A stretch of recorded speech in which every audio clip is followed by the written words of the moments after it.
tá? Então ela é rotacional por quê? Porque se antes ela era assim, vertical, quando ela voltar para cá, ela vai rotacionar, vai rodar e vai ficar horizontal. Se aqui foi horizontal, na hora que ela voltar para cá, ela vai ser vertical. Então a clivagem humana é chamada rotacional porque ela acontece quando ela vai se alternando entre os lados diferentes do eixo, estabelecido pelo primeiro sulco de clivagem, e quando ela ocorre, ela vai acontecer num determinado lado, ela vai acontecer no sentido oposto ao anterior. Então, se é vertical, vai ser horizontal. Se é horizontal, vai ser vertical. Então, por isso a clivagem humana é chamada de rotacional. A próxima pergunta que vocês vão responder é essa: por que a clivagem humana é conhecida como rotacional? Tá? Expliquem aí para mim, por favor. Tá certo? Então, nós estamos agora na quarta pergunta, não é? Tá? Então, é isso que vocês vão responder lá no campus virtual daqui a pouco. Combinado? Bem, o que nós temos então? As clivagens vão acontecendo até você chegar numa massa compacta de células. Aqui eu tenho ela, olha aqui, ó.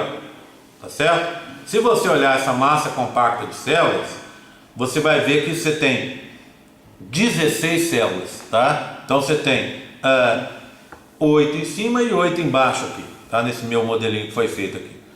Isso aqui é uma fase que caracteriza um estado que a gente chama de mórula.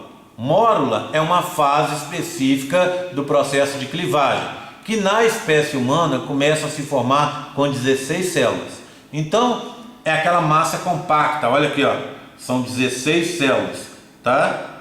Sem separação entre elas. Bem, na espécie humana começa com 16. Depois elas vão continuar se dividindo, concorda comigo?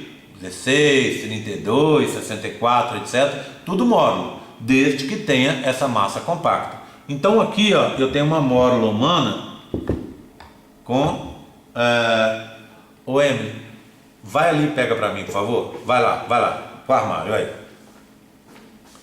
Do meio, tá vendo? Não, abre o vidro pro outro lado. Vai. Puxa o vidro, puxa aí. Aí. Agora pega esse primeiro amarelinho. Esse, traz para mim, por favor. Pronto. Esse aqui, tá? Olha aqui, ó. Uma massa partida ao meio, uma massa compacta com muito mais de 16 células. Tá vendo? Sem espaço. Essa aqui é uma mórula. Tá bom? Tudo bem? Então, a famosa mórula é nada mais, nada menos que isso, que uma massa compacta com blastômeros, né? Resultado da divisão. Bem, por que a mórula é tão importante? A sua quinta e última pergunta, tá? É o seguinte, a quinta e última, vamos ver se são 5 ou vão ser 6, tá? A minha pergunta é: o que acontece na mórula? E você vai responder lá para mim, tá? Bem, a mórula, pela primeira vez, vai se restabelecer aquelas fases G1 e G2. Como assim, Gé? Pensa bem. Por enquanto você não tinha as fases G1 e G2, não é? A divisão era mais rápida.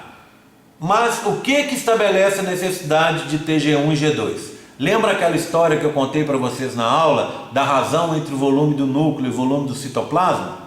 Então o que vai acontecer? Enquanto você tem um volume do citoplasma que é constante, pequeno, e o volume do núcleo muito grande, as células vão se dividindo. Então ela vai se dividindo até chegar na mórula. Quando chega na mórula, voltamos àquela razão: 10% do volume celular é núcleo, 90% citoplasma. E aí, quando acontece isso, o que a célula tem que fazer? Ela vai ter que crescer. E aí, volta às fases G1 e G2. É isso que a gente tem na mórula. Continua a ter divisões? Claro que continuam. Só que agora, essas divisões vão levar mais tempo, porque vai acontecer G1 e G2. Então, essa é a característica marcante da mórula. Explique isso aí para mim na questão, tá? Bem, então essa é a quinta resposta que você vai colocar, tá certo, Emily? Isso mesmo, né? Quinta resposta. Bem, para a gente estar encerrando, deixa eu contar para vocês o que acontece com essa mórula. Pensa bem, quantas células você tem no seu corpo? Difícil saber, né? Mas você tem em torno de uns 70 trilhões de células. É muita célula. E essas células estão subdivididas em 242 tipos conhecidos até hoje. Pode ser que no futuro até se descubram mais tipos, tá? Bem, esses tipos, o que aconteceu para você a partir do zigoto formar 242 tipos e 70 trilhões de células? Divisões celulares, mitose e diferenciações, não é? Pensa numa célula, numa célula do osso, um osteócito. Compara com uma hemácia sanguínea, compara com um neurônio, uma célula muscular, uma célula da pele, cada uma totalmente diferente da outra. Mas lá no interior delas, elas têm o mesmo material genético. Então, como você consegue criar células diferentes? Fazendo uma leitura diferenciada do DNA. Tudo bem? Bem, a primeira diferenciação de todas acontece dentro da mórula, tá? É uma diferenciação que a gente chama de diferenciação dentro-fora, tá? O que aconteceu com essa mórula? Olha aqui, ó. A mórula está aqui, aí compara com ela depois. Olha o que aconteceu aqui, ó. Poxa, ela está menor. Por que ela está menor aqui? Porque as células dela se compactaram. As células de fora dela fizeram junções adesivas e oclusivas, tá vendo? Ficaram mais próximas. Compara aqui como elas estão mais separadas e aqui como elas estão mais próximas. Então essas junções adesivas e oclusivas juntaram as células, aproximaram uma célula da outra. Ao fazer isso, você compactou essa mórula, tá? Por que motivo você vai fazer isso? Por que você precisa compactar a mórula? Você vai compactar a mórula para que o embrião nesse momento comece a utilizar as tais das bombas de sódio e potássio. Ele vai bombear íons para o interior da mórula. Então ele vai pegar aqui, vai bombear íons lá para dentro. E ao bombear esses íons lá para dentro, junto com ele vai vir água. A água vai entrar. E quando essa água entrar, o que vai acontecer? Você vai sair da fase de clivagem e vai entrar numa nova fase, porque o embrião vai ficar subdividido em regiões. Essa fase a gente chama de blástula ou blastulação. Esse embrião ainda vai estar no interior da tuba, preso aqui, porque a junção útero-tubária ainda está fechada.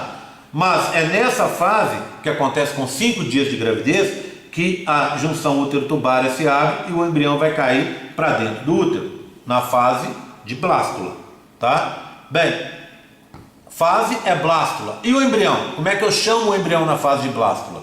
Blastocisto. Então, fase, blástula. Embrião, blastocisto. Células que compõem a blástula, os blastômeros. Continuamos utilizando aquela informação. Então, o que vai acontecer? Repara, do lado de fora, as células compactadas. Essa região de fora, a gente vai chamar de trofoblasto.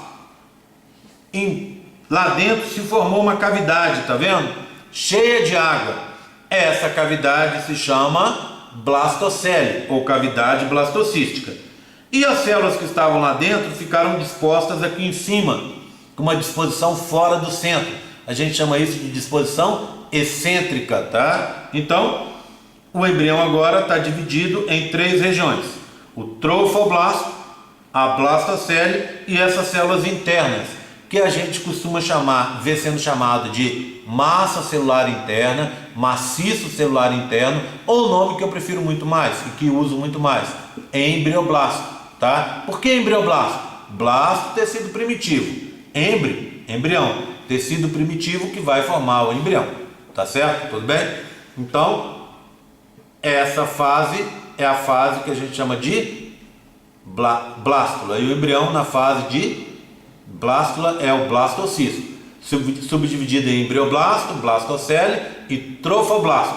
Trofoblasto é a parte de fora. Por que se chama trofoblasto? Blasto, tecido primitivo, trofo, que vai alimentar. Então, por exemplo, a parte embrionária que vai formar a placenta vem daqui de fora, do trofoblasto. Ok? Tudo bem? Bem, minha última pergunta então vai ser a seguinte: como se forma o blastocisto? E quais as regiões que compõem esse blastocisto? Ok? Tudo bem? Foram 5 ou 6 questões? 6 questões, tá? Fechamos em 6 questões, respostas curtinhas que eu já dei aqui. Você vai responder lá no campus virtual, tá bom? Combinado? uma coisa óbvia. Por que você faz a compactação? Porque se você deixasse os espaços entre células e bombeasse os íons lá para dentro, junto com íons vai sempre água, não é isso? Íons não ficam isolados dentro de um organismo, dentro de um embrião, né? Porque eles causam problemas. Então a água entra. Se você tivesse esses espaços aqui, a água que entrou iria sair. Então, com a compactação, você garante que a água vai ficar lá dentro, formando a blastocele. Ok? Tudo bem? Bom feriado para vocês, bom estudo, a gente se vê na semana que vem. Bem, eu estou terminando o vídeo um pouco mais tarde, então eu vou ampliar o prazo desse vídeo até amanhã. Você vai poder responder até amanhã lá no feriado, tá? Eu vou colocar e vou mandar essa mensagem para vocês. Até mais, pessoal, um abraço. Pode desligar.